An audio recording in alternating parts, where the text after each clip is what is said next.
Hi, Mark T. the Handyman here.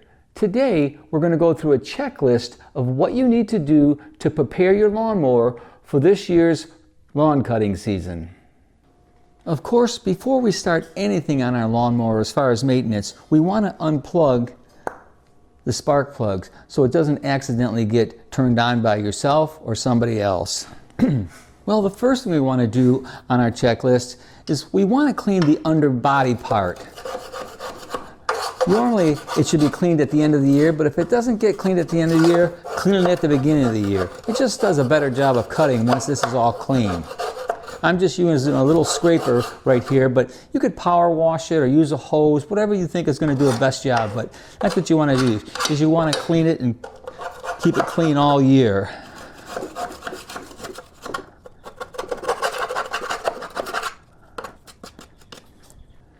Since we're already working on the underbody here, the next thing we want to do is we want to check our blade right here. And the way you do that is just look at it and to see, is it got any nicks, or is it broken, is it bent, something that might have happened last year you didn't notice. If you have to take the blade off, it's a 5/8 bit, and we're going to use this impact wrench right here, and that'll take it right off. And then you can examine it nice and close. This one doesn't look like it's too bad. If you do think it looks bad, if it's bent or broken, you're going to have to get a new one. I would take it into the hardware store and see what they think.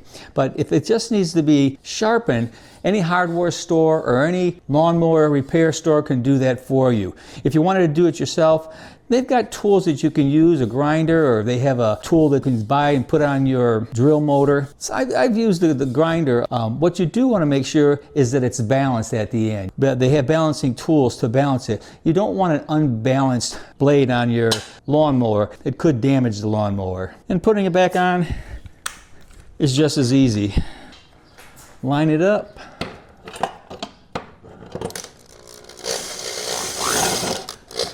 Start it up, put it in the right position, which is right there.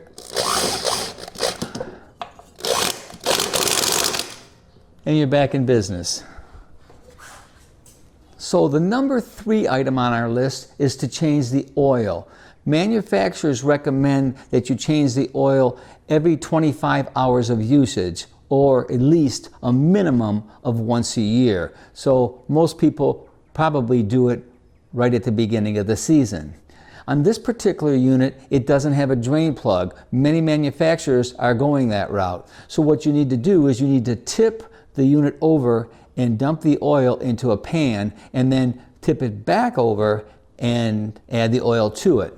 When you're tipping the unit over, once again, you want the fuel tank and the air filter on the top, and you want to drain the gasoline out of the gas tank. So our number 4 item on the list is to change the air filter. Here's our air filter here. And the manufacturer recommends that you change it at least once a year. This one looks like it's been a couple of years. Just take the old one off, put the new one on, and secure it back in its container there. If you don't change your air filter, it could cause your unit not to work. So manufacturers recommend that you check it often, but at least change it once a year. It definitely will make the lawnmower run very nice and maybe just like new.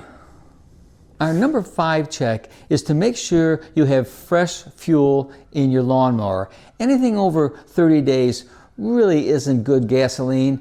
Get rid of it by pouring it out and disposing of it properly, and then fill it up with a gas and a stabilizer mix.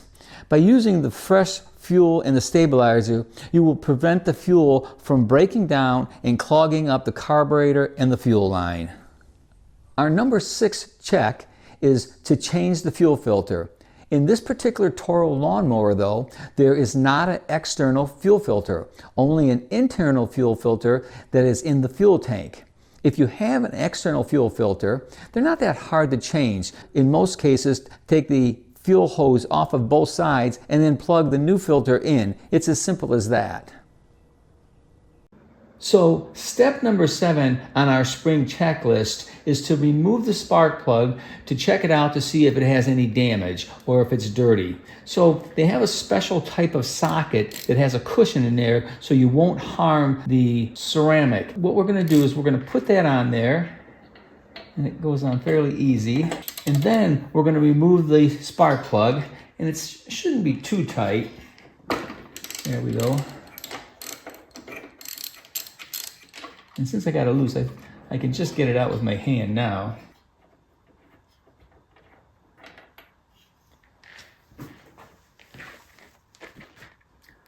Here it is right here.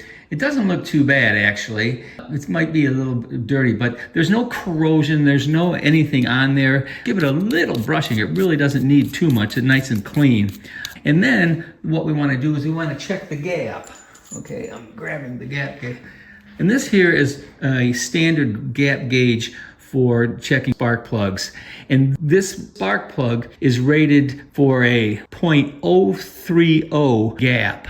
What you do is you put it on the gauge here and you just spin it until you reach the point where you're at your gap here. And in this particular case, I don't know if you can see that well, but this is at .030. So it's exactly where we need it to be. And once you check that out, you just put it right back where you got it from. Screw it back in. And we're just going to tighten it by hand until we get to the end. Here's our socket. We'll put that back on there.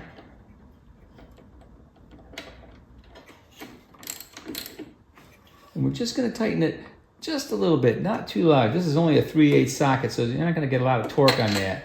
But you want that on there. And you're not going to put this on yet until we're done with all of our other checks.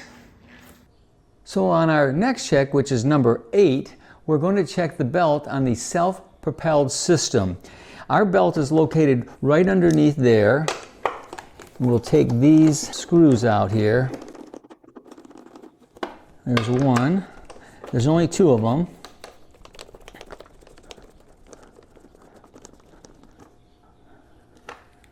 And there's the 2 screws. And this kind of just slides out of here. Just like that. And this is our belt. So you want to inspect it to see if there's any cracks or any kind of wear marks, or just if maybe it's broken like this one was. But this one's in good shape because I just replaced it. And this belt here, it's a Toro belt that I ordered on Amazon, but it is an exact replacement. It's an OEM piece of equipment. So that's how you check those, is just kind of take the cover off and they're right there. And of course we've got to put the cover back on. Just slides right in there. It's got some latches here that it's got to catch right there. And then it just fits into place. And we'll put those screws back on.